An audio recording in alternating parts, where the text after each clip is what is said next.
keep this in mind.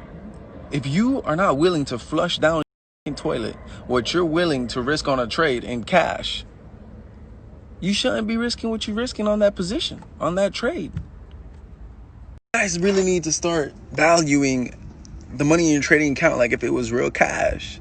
When you see your money different, bro, like your trading is different. Simple, bro. Like I don't know how more clear I can be with people, man.